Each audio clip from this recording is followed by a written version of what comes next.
What's up, everybody? I am Milan Jordan. Welcome to the MMA Daily Blitz, brought to you by FanStream Sports, powered by DSP Media. Please like, share, and subscribe to this podcast wherever you get your podcasts. Follow me on X and Threads at Milan Jordan. Also, check out our website, FanStreamSports.com, for more great content. All right, there were a couple of events from this past weekend. I'll get to those shortly, but first, got some news involving a couple of former UFC champions. First, Ronda Rousey, the former UFC women's bantamweight champ, and big reason why Dana White and the UFC finally added a women's division in 2013, when we know she hasn't competed in MMA since December 30th, 2016. That was a TKO loss to Amanda Nunes.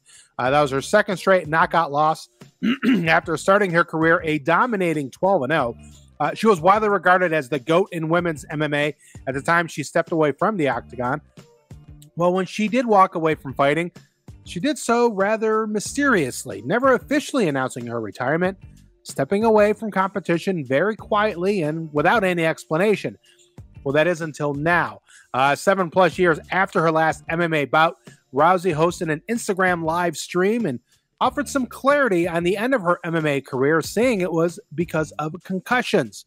Remember, again, she was 12-0, successfully defending her UFC belt 6 times.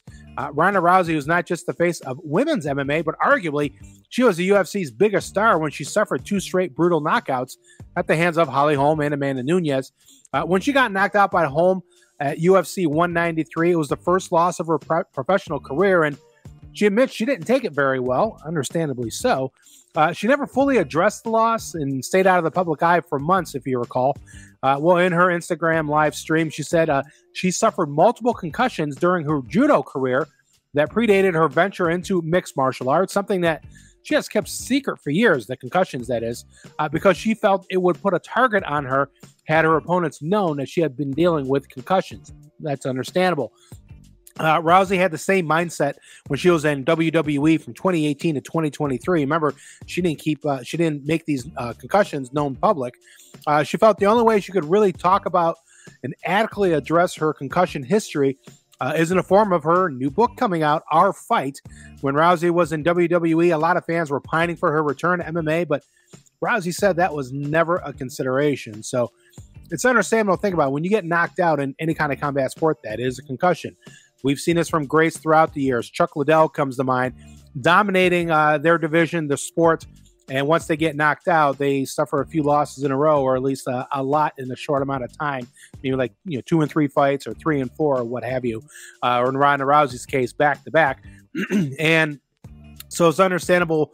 Again, given her past concussion history, that would be a factor coming up again when she got knocked out in MMA in back-to-back fights. So she's able to come out with this now, and imagine not just for us in the media and fans, but more so for herself, maybe giving herself some closure to her MMA career and her combat sports career, and maybe giving her some peace and some, to be able to express that and hopefully be able to help out others as well who might be going through something similar in their realm.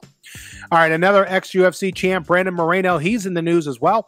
The former UFC flyweight champ says he's going to step away from MMA for a little while. He'll be taking a temporary leave from his MMA career. He says this is not a retirement. He does promise he'll eventually return to the octagon.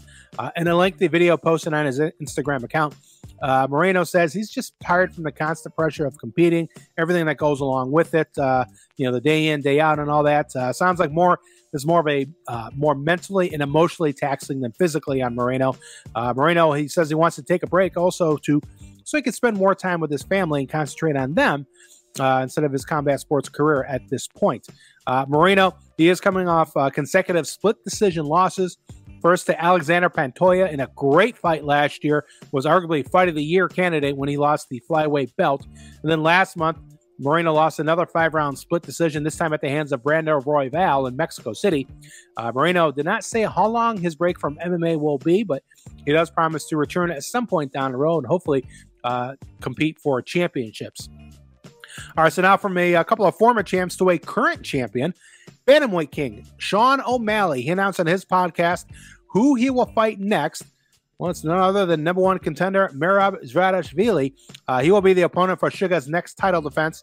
Merab has been clamoring for a title shot, and O'Malley, in speaking to Merab through his podcast, said, quote, "Your wish is granted," end quote. Well, if you think about it, this matchup should really not come as any kind of surprise. Merab is the number one contender and riding a 10-fight win streak. Most recently, he beat Henry Cejudo by unanimous decision at UFC 298, while Sugar Sean O'Malley avenged the lone loss of his career with a lopsided decision victory over Marlon Chito Vera at UFC 299 just a few weeks ago. So, look, whenever this fight does come to fruition, it's going to be a great one, to be honest with you. It's going to be a clash of differing elite styles. Merab is an excellent wrestler and grappler, very relentless, like a pit bull, like a bulldog, if you will. While the Sugar Show, O'Malley, he is the flashier fighter in this matchup, not just because of his pink hair, but also stylistically. Sugar Sean O'Malley is an elite striker. He's always one punch away from ending a fight. Again, nothing official from the UFC as of now as to if and when this fight will happen. But being on the International Fight Week card, on June 29th, or if the UFC returns to Boston in late summer, either one of those two cards makes sense to me. So we shall see. All right, let's look at some action from this past weekend. The Bellator Champion Series made its debut in Belfast, Northern Ireland. Corey Anderson beat Carl Moore for the vacant light heavyweight title via unanimous decision, and doing so in rather convincing fashion. 49-46, 49-46, and 50-45. Co-main event, Patricio Pitbull Fierro knocked out Jeremy Kennedy for the featherweight title, ending that fight with a flurry of punches.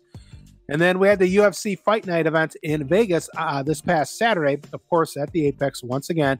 And then we saw former strawweight champion Rose Namajunas getting her first win at flyweight, defeating Amanda Ribas by unanimous decision. It's not only the first win for Namajunas at 125, but her first win overall in 2.5 years. Thug Rose controlled the pace for most of the fight. Ribas did get some takedowns, but Namajunas had solid ground defense once she was taken down. And after taking out the 8th-ranked fighter in the division for her first win in the flyweight division, albeit in her second fight at 125, things are certainly looking up once again for Thug Rose Namajunas. Carl Williams and Justin Tafa went the distance in their heavyweight fight, with Williams getting the decision. Edmund Shabazian, a first-round knockout victory over A.J. Dobson, brutal fashion. And Peyton Talbot also earned a knockout. He defeated Cameron Simon via TKO just 21 seconds into round number 2. But perhaps the biggest story of this UFC Fight Night, it wasn't return to the victory circle for Thug Rose Namajunas. No, it was a prelim fight. So Andre Lima, he's awarded the win in his UFC debut over Igor Severino. This is why? Because Severino was disqualified. Why was Severino disqualified? Well, he took a chunk out of Lima's arm in the second round. Yeah, he was biting Lima's arm in the second round. Look, for what it's worth, let's set this up. For what it's worth, the first round between these two undefeated up-and-coming prospects, it went back and forth. Round number 2, the two were fighting in a clinch, where Lima singled something to the referee, who then quickly halted the action. And it was revealed that Severino firmly bit Lima on the left bicep. And you see pictures of it clearly leaving teeth marks. You can see it's a mouth mark and teeth marks on the underhand of Lima's bicep. Severino, of course, was disqualified for his blatantly illegal actions. Well, after the fight, some good news for Lima. UFC CEO Dana White, he awarded Lima the first I got effing bit bonus in UFC history, so got some extra cash out of it for his pain and suffering. While Severino, he was immediately cut from the UFC roster for biting his opponent. All right, coming up this weekend, we got the UFC going to Atlantic City for a fight night card on ESPN and ESPN+. The headliner is a women's flyweight bout with a potential future shot at the title on the line. Number 2 ranked Erin Blanchfield takes on number 3 Manon Fiorot. In the welterweight division co-main event, Vicente Luque takes on Joaquin Buckley, and Chris Weidman returns to action. He's in a middleweight bout taking on Bruno Silva. Again, that's this Saturday UFC Fight Night on ESPN and ESPN+. All right, folks, that'll do it for this episode of the MMA Daily Blitz, brought to you by FanStream Sports, powered by DSP Media. Again, please like, share, and subscribe to this podcast wherever you consume your podcast. Follow me on X and Threads at Milan Jordan. Check out the new FanStream Sports app, available for Apple and Android for round-the-clock programming. As always, thank you for checking out the MMA Daily Blitz. I will talk to you later.